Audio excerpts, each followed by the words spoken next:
1 अप्रैल 2026 एक ship Argentina से 150 लोगों को लेकर रवाना होता है। दरअसल यह शिप एक लंबी यात्रा पर निकला था। इसने दक्षिण अटलांटिक में यात्रा की और अंटार्कटिका, दक्षिण जॉर्जिया, दक्षिण सैंडविच द्वीप समूह और सेंट हेलेना सहित कई दूर-दराज के वन्यजीव स्थलों पर रुका। जब ये जहाज़ दक्षिण सैंडविच द्वीप समूह के पास पहुंचा तो अचानक एक 70 वर्षीय डच नागरिक की तबीयत खराब होने लगी। इसके बाद धीरे धीरे और भी लोग इसकी चपेट में आने लगे और एक के बाद एक कई लोगों की मौत होने लगी। WHO यानी वर्ल्ड हेल्थ ऑर्गेनाइजेशन ने अब तक कम से कम 8 मामलों की पुष्टि की है, जिनमें 6 कन्फर्म और 2 सस्पेक्टेड केस शामिल है। इनमें से 3 लोगों की मौत हो चुकी है। क्या हुआ था इन लोगों को? आखिर अचानक ये लोग मरने क्यों लगे? और क्या हंथा वायरस आउटब्रेक है जो आज पूरी दुनिया की सुर्खियां बना हुआ है? क्या इस जहाज में कुछ भारतीय भी मौजूद थे? अगर थे तो क्या उनके साथ क्या हुआ, जानेंगे आज के वीडियो में। इसके पहले कि हम आगे बढ़ें, सबसे पहले जानते हैं कि आखिर हंथा वायरस क्या है। हंथा वायरस की एक डाइवर्स फैमिली है जो मुख्य रूप से रोडेंट्स यानी चूहे वगैरह में पाई जाती हैं। ये वायरस इंसानों में ऐसे सिम्टम्स पैदा कर सकते हैं जो जानलेवा साबित हो सकते हैं। ये सिम्टम्स 2 तरह के होते हैं जो इस बात पर डिपेंड करते हैं कि वायरस का कौन सा स्ट्रेन है और वह किस रीजन में पाया गया है। हंथा वायरस के शुरुआती लक्षण सामान्य वायरल बुखार जैसे लग सकते हैं। इसी वजह से शुरुआत में लोग इसे पहचान नहीं पाते। मरीज को तेज बुखार आ सकता है, सिर दर्द हो सकता है, मांसपेशियों में दर्द हो सकता है, कमजोरी महसूस होती है और कई बार वोमिटिंग या पेट दर्द भी होता है। लेकिन कुछ दिनों बाद हालत अचानक बिगड़ सकते हैं। अगर वायरस फेफड़ों को प्रभावित करे तो मरीज को सांस लेने में दिक्कत शुरू हो जाती है, फेफड़ों में पानी भर सकता है और मरीज को ऑक्सीजन की ज़रूरत पड़ सकती है। इसमें सबसे पहली कंडीशन है हंथा वायरस पल्मोनरी सिंड्रोम HPS, जिसे HPS कहा जाता है। HPS मुख्य रूप से नॉर्थ और साउथ अमेरिका में पाया जाता है। यह दिल और लंग्स पर अटैक करता है, जिसके कारण फेफड़ों के एयर स्पेस में फ्लूइड भर जाता है, जिसे पल्मोनरी एडिमा कहा जाता है। अगर ये सिम्टम्स दिखाई दे तो समझ लीजिए कि मरीज की हालत बेहद गंभीर हो सकती है, क्योंकि इसमें मौत का खतरा लगभग 35 से 50% तक होता है। दूसरी कंडीशन है haemorrhagic fever with renal syndrome HFRS। यह यूरोप और एशिया में पाया जाता है। HFRS मुख्य रूप से किडनी पर अटैक करता है, जिससे तेज दर्द हो सकता है, इंटरनल ब्लीडिंग हो सकती है और कई मामलों में किडनी फेल्यूर भी हो सकता है। अगर इसके इलाज की बात करें तो आज मई 2026 यानी आज तक इस बीमारी का ना तो कोई वैक्सीन है, ना ही कोई स्पेसिफिक दवा मौजूद है। तो फिर इसका इलाज क्या है? इसका इलाज मुख्य रूप से ICU सपोर्ट पर निर्भर करता है। मरीज को ऑक्सीजन सपोर्ट, वेंटिलेटर और क्रिटिकल केयर दी जाती है ताकि शरीर को वायरस से लड़ने के लिए समय मिल सके। अब बात करते हैं MV होन्डुरस के बारे में। जी हाँ, यह वही क्रूज शिप है जो 1 अप्रैल 2026 को अर्जेंटीना से रवाना हुआ था। इसमें कई देशों के लोग सवार थे, जैसे फिलीपींस से 38, यूनाइटेड किंगडम से 23, यूनाइटेड स्टेट्स से 17, स्पेन से 14, नीदरलैंड से 16 और जर्मनी से 8 लोग, जिनमें क्रू मेंबर भी शामिल थे।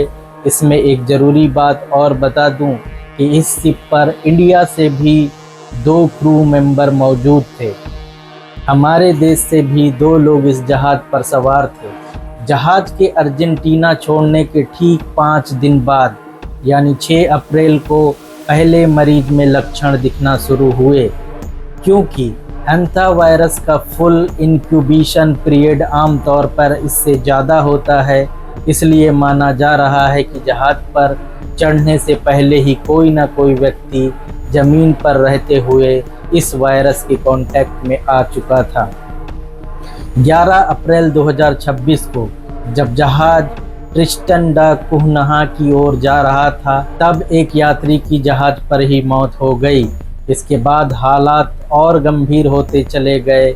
2 मई को जब इस बीमारी की आधिकारिक जानकारी WHO यानी वर्ल्ड हेल्थ ऑर्गेनाइजेशन को दी गई, उस समय जहाज पेरिया काबो वर्डी यानी कैप वर्डी के तट पर लंगर डाले हुए था।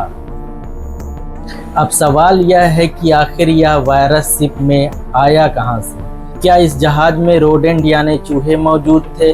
फिलहाल ऐसा कोई सबूत नहीं मिला। WHO का अनुमान है कि यह वायरस अर्जेंटीना या चिली में किसी पैसेंजर के कांटेक्ट में आया होगा और फिर धीरे धीरे इसने बाकी लोगों को अपनी चपेट में ले लिया होगा। WHO ने ऐसा अनुमान क्यों लगाया? इसके पीछे सबसे बड़ा कारण है एंडीज वायरस या हंता वायरस की वही प्रजाति है जो इस शिप पर पाई गई है। अर्जेंटीना और चिली दुनिया की उन जगहों में शामिल है जहां यह वायरस सबसे ज़्यादा पाया जाता है। वर्ल्ड हेल्थ ऑर्गेनाइजेशन ने यह भी नोट किया कि पहले मरीज एक डच दंपत्ति थे और इन डच दंपत्ति ने यात्रा शुरू होने से ठीक पहले अर्जेंटीना और चिली के ग्रामीण इलाकों में बर्ड वाचिंग यानी पक्षियों को देखने और आउटडोर एक्टिविटीज़ में काफ़ी समय बिताया था।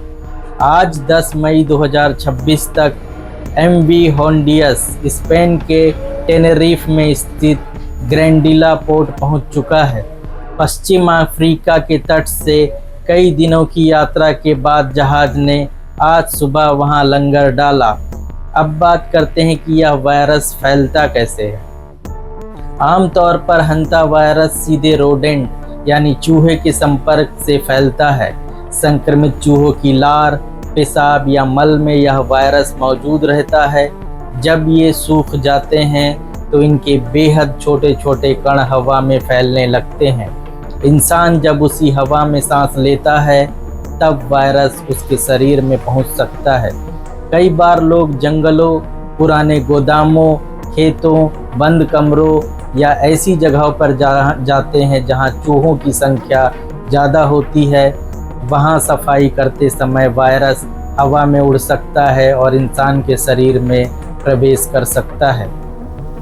अगर कोई व्यक्ति संक्रमित चूहे को छू ले या उसके काटने से घायल हो जाए तब भी संक्रमण का खतरा रहता है। कई बार संक्रमित सतह को छूने के बाद बिना हाथ धोए मुंह, नाक या आंखों को छूने से भी वायरस शरीर में जा सकता है। WHO ने साफ कहा है कि यह कोविड जैसी महामारी की शुरुआत नहीं है, लेकिन फिर भी इसे हल्के में नहीं लिया जा सकता। WHO का कहना है कि जहाज पर कुछ मामलों में इंसानों से इंसान में फैलने की आशंका दिखाई दे रही है, हालांकि यह फैलाव बहुत सीमित माना जा रहा है। WHO के विशेषज्ञों का कहना है कि यह वायरस कोविड या फ्लू की तरह आसानी से नहीं फैलता। इसके लिए बहुत करीबी और लंबे समय तक संपर्क होना जरूरी होता है, जैसे किसी केबिन में साथ रहना या किसी संक्रमित व्यक्ति की लगातार देखभाल करना। WHO ने जहाज पर मौजूद यात्रियों और क्रू मेंबर को मास्क पहनने की सलाह दी है। साथ ही संक्रमित लोगों को देखभाल करने वालों को ज़्यादा मजबूत पर्सनल प्रोटेक्टिव इक्विपमेंट यानी PP इस्तेमाल करने के लिए कहा गया है। कई देशों की हेल्थ एजेंसी उन यात्रियों को भी ट्रैक कर रही है जो बीच रास्ते में जहाज छोड़कर अलग अलग देशों में चले गए थे। अब यहाँ एक ज़रूरी सवाल उठता है, क्या यह वायरस कोविड की तरह पूरी दुनिया में फैल सकता है? फिलहाल वैज्ञानिक ऐसा नहीं मानते। WHO ने साफ कहा है कि पब्लिक हेल्थ रिस्क अभी भी लो है, यानी आम लोगों को घबराने की ज़रूरत नहीं है। लेकिन क्योंकि एंडीज स्ट्रेन में limited human to human transmission की क्षमता होती है, इसलिए सावधानी बरतना बेहद ज़रूरी है। हंता वायरस कोविड की तरह कोई नया वायरस नहीं है। WHO की मारिया वैन खेरखो का कहना है कि हम इस वायरस के बारे में पहले से जानते हैं। यह स्थिति कोविड-19 जैसी नहीं है, जहां शुरुआत में वायरस के बारे में बहुत कम जानकारी थी। हेल्थ सिस्टम को इस बीमारी की जानकारी है और इससे निपटने के प्रोटोकॉल्स भी पहले से मौजूद हैं। लेकिन 20वीं सदी से पहले वैज्ञानिकों को इस वायरस के बारे में लगभग कुछ भी पता नहीं था। अब यही रहस्यमय वायरस अटलांटिक ओशन में मौजूद एक क्रूज शिप पर फैले आउटब्रेक की वजह बना है, जिसने पूरी दुनिया का ध्यान अपनी तरफ खींच लिया है। हंता वायरस असल में कई वायरस का एक ग्रुप है जो ज़्यादातर चूहों और दूसरे रोडेंट्स में पाया जाता है। इसका साइंटिफिक नाम ऑर्थो हंता वायरस है और यह हंथा विरिडी फैमिली का हिस्सा माना जाता है। यह एक जूनोटिक वायरस है, यानी ऐसा वायरस जो जानवरों से इंसानों में फैल सकता है। वैज्ञानिकों के मुताबिक यह दुनिया में सबसे ज़्यादा फैले जूनोटिक वायरस में से एक है, हालांकि इसके आउटब्रेक काफ़ी रेयर रहते हैं। John Hopkins Bloomberg school of public health की प्रोफेसर साब्रा क्लीन के मुताबिक हंता वायरस के अलग अलग प्रकार होते हैं। कुछ ओल्ड वर्ल्ड हंथा वायरस कहलाते हैं जो यूरोप और एशिया में पाए जाते हैं, जबकि कुछ न्यू वर्ल्ड हंथा वायरस अमेरिका महाद्वीप में मिलते हैं। अलग अलग स्ट्रेन अलग अलग रोडेंट्स में पाए जाते हैं और हर स्ट्रेन का असर भी अलग अलग हो सकता है। विशेषज्ञों का कहना है कि यूरोप में पाए जाने वाले स्ट्रेन आमतौर पर कम गंभीर बीमारी पैदा करते हैं, जबकि एशिया और साउथ अमेरिका में पाए जाने वाले कुछ स्ट्रेन ज़्यादा खतरनाक माने जाते हैं। वैज्ञानिकों ने 20वीं सदी के दौरान पहली बार हंथा वायरस आउटब्रेक को ठीक से डॉक्यूमेंट किया था, लेकिन आज दशकों बाद यही वायरस एक बार फिर दुनिया में चिंता पैदा कर रहा है। आखिर हंथा वायरस आया कहां से? दरअसल 1950 के दशक में कोरियन वार के दौरान कई सैनिक एक रहस्यमय बीमारी की चपेट में आने लगे थे। उन्हें तेज बुखार, शरीर में दर्द और किडनी से जुड़ी गंभीर समस्याएं हो रही थी। 1954 तक करीब 3000 सैनिक क्लिनिकली डायग्नोज किए जा चुके थे। बाद में वैज्ञानिकों ने पता लगाया कि इस बीमारी के पीछे एक नया वायरस था, जिसे उसी इलाके की नदी हंतन रिवर के नाम पर हंता वायरस कहा गया। इस आउटब्रेक के बाद पहली बार इस बीमारी पर बड़े स्तर पर रिसर्च शुरू हुई और वैज्ञानिकों ने इसकी पैथोलॉजी यानी शरीर पर इसके असर को समझना शुरू किया। इसके बाद दुनिया के अलग अलग हिस्सों में इसके कई वेरिएंट सामने आए। यूरोप और एशिया में यह वायरस ज़्यादातर किडनी पर असर करता है, जबकि अमेरिकी महाद्वीप में इसका असर लंग्स पर ज़्यादा देखा गया है। 1993 में फोर कॉर्नर्स इलाके में एक नया खतरनाक मामला सामने आया। यहाँ अचानक कई लोग एक रहस्यमय बीमारी से मरने लगे। शुरुआत में डॉक्टर भी समझ नहीं पाए कि आखिर क्या हो रहा है, लेकिन जांच में पता चला कि यह हंता वायरस का एक नया स्ट्रेन है। वैज्ञानिकों ने पाया कि इस बार वायरस डियर माइस यानी हिरन जैसी दिखने वाले छोटे चूहों से फैल रहा था। यह स्ट्रेन इतना अलग था कि इसे न्यू वर्ल्ड हंता वायरस कहा गया। बाद में इसका नाम रखा गया सिन नोम्बर वायरस। स्पेनिश भाषा में इसका मतलब होता है नामहीन वायरस, यानी ऐसा वायरस जिसका कोई नाम ना हो। यह स्ट्रेन अमेरिका में पाए जाने वाले सबसे कॉमन हंता वायरस बना और माना जाता है कि यह सदियों से लोगों को संक्रमित करता आ रहा था, लेकिन किसी को इसकी पहचान नहीं हो रही थी। वैज्ञानिकों ने इस दौरान अमेरिका के ईस्ट कोस्ट पोर्ट पर भी रिसर्च की। आसपास के अलग अलग इलाकों से चूहों को पकड़कर उनकी जांच की गई। उनमें ओल्ड वर्ल्ड हंता वायरस के स्ट्रेन मिले जो शायद जहाज़ों के जरिए दूसरे देशों से आए थे। इसके बाद 2002 में चिली से एक और बड़ा मामला सामने आया। यहीं से वैज्ञानिकों को समझ में आया कि नॉर्थ सेंट्रल और साउथ अमेरिका में हंता वायरस के कई अलग अलग स्ट्रेन मौजूद है, लेकिन एंडीज वायरस सबसे ज़्यादा चिंता का कारण बना, क्योंकि यही ऐसा स्ट्रेन था जिसने इंसान से इंसान में फैलने के सबूत मिले। हालांकि वैज्ञानिक साफ कहते हैं कि ऐसा ट्रांसमिशन बहुत रेयर है, लेकिन फिर भी इसने हेल्थ एक्सपर्ट की चिंता बढ़ा दी, क्योंकि बाकी ज़्यादातर हंता वायरस केवल रोडेंट से इंसानों में फैलते थे। आज 10 मई 2026 तक एमवी होंडियस स्पेन के टेनरिफ में स्थित ग्रैंडिला पोर्ट पहुंच चुका है। पश्चिम अफ्रीका के तट से कई दिनों की यात्रा के बाद जहाज ने आज सुबह वहां लंगर डाला। यह जहाज इस समय पर स्पेनिश अथॉरिटी और WHO यानी वर्ल्ड हेल्थ ऑर्गेनाइजेशन के नेतृत्व में चल रहे एक highly coordinate international medical operation का केंद्र बना हुआ है।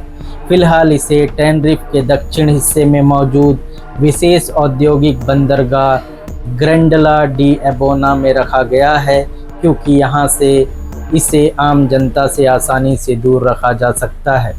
जहाज पर कड़े बबल प्रोटोकॉल के तहत मेडिकल स्क्रीनिंग और हेल्थ चेक्स किए जा रहे हैं। अब तक 8 मामले और 3 मौतों की पुष्टि हो चुकी है। वहीं यात्रियों को चार्टर फ्लाइट के जरिए उनके अपने देशों में भेजने की तैयारी चल रही है। स्थानीय निवासियों द्वारा विरोध प्रदर्शन किए जाने के बावजूद अमेरिका और ब्रिटिश नागरिकों को विशेष उड़ानों के माध्यम से उनके घर वापस भेजा जाएगा। WHO के चीफ टेड्रोस एधनोम गेब्रियस ने साफ किया है कि टेनरिफ जैसे इलाकों के आम लोगों को इस वायरस से फिलहाल कोई खतरा नहीं है।